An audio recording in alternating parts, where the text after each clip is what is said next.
Buenas tardes, voy a hablarles de la caída del zarismo, que se dio en el año 1917 y fue un proceso muy largo porque habían diferentes tensiones sociales, económicas, militares y políticas que hicieron que fuera un proceso muy complejo. Para comenzar, hay un contexto previo al siglo XX, en donde se dice que los zares de la dinastía Romanov gobernaban desde el año 1613 y era un sistema autocrático en donde el zar tenía todo el control del poder político, militar, religioso, y durante siglos ese modelo se mantuvo así intacto.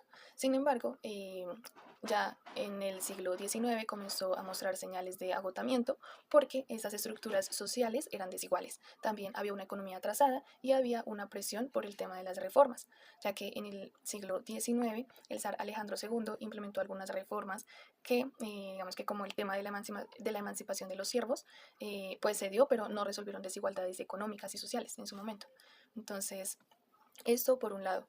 También se habla de la crisis a finales del siglo XIX y a principios del siglo XX, en donde la industrialización generó unas tensiones sociales por una clase obrera que vivía en condiciones muy deplorables, ¿sí? Miserables. Entonces, paralelamente a esto, surgieron algunos movimientos que desafiaban el régimen zarista. Digamos que dentro de esos movimientos estaban los socialistas revolucionarios, estaban los bolcheviques, los mencheviques, y también hubo un impacto en la guerra ruso-japonesa, porque en esta guerra Rusia es derrotada y pues se expone como esa debilidad militar y esa debilidad administrativa que pues estaba en Rusia. Entonces con esto también se debilita la confianza que había en el zar Nicolás II.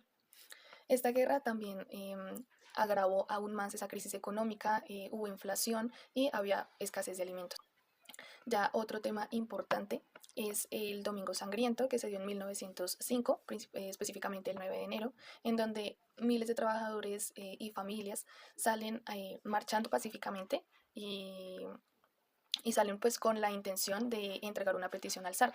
Algunas de esas peticiones eran mejores condiciones laborales, salarios dignos, reducción de la jornada laboral y algunas libertades políticas, ¿sí? Y digamos que estas peticiones pues todo este movimiento fue liderado por el sacerdote Giorgini Japón. Y aunque esas manifestaciones eran pacíficas, también se llevaban iconos religiosos, retratos del zar. Las tropas arremetieron contra la multitud y mataron a cientos de personas.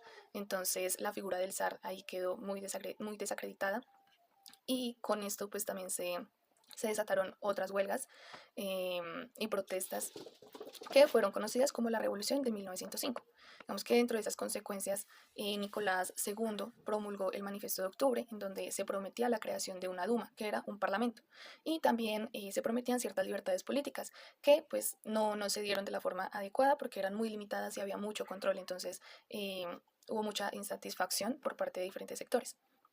También tenemos el tema de la Primera Guerra Mundial, eh, en donde en 1914 Rusia entró pues, a esta guerra siendo parte de la Triple Entente y tuvo muchas consecuencias desastrosas para Rusia, porque hubo fracaso militar, hubo crisis económica y hubo, pues, por ende, una pérdida en la confianza del zar. Digamos que en ese fracaso militar se dice que al menos 2 millones de soldados murieron.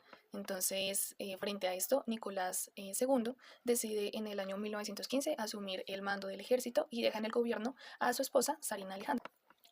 También se habla de la Revolución de febrero de 1917, en donde hay un descontento acumulado en la sociedad y de un momento a otro se generan unas huelgas masivas, ¿sí? Entonces el 23 de febrero muchos obreros y mujeres comenzaron a protestar porque había escasez de alimentos y había también un agotamiento por el tema de la guerra. Entonces las tropas que inicialmente habían sido enviadas para reprimir esas protestas fue a unirse a los manifestantes y se debilita la autoridad del zar.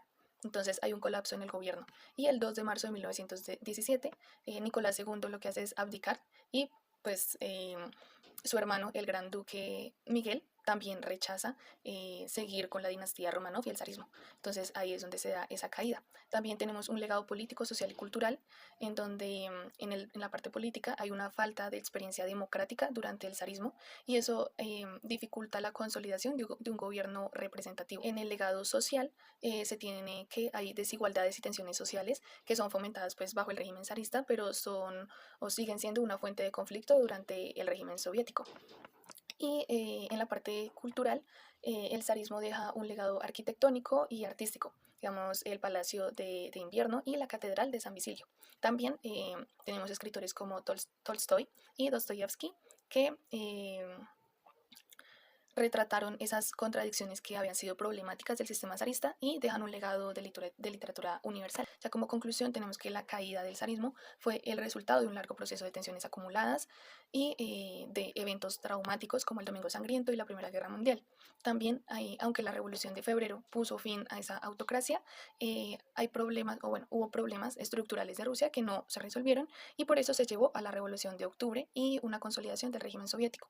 También se habla del zarismo con una mezcla de opresión, de tradición y de cultura, que sigue siendo una parte integral de la historia de la identidad de Rusia.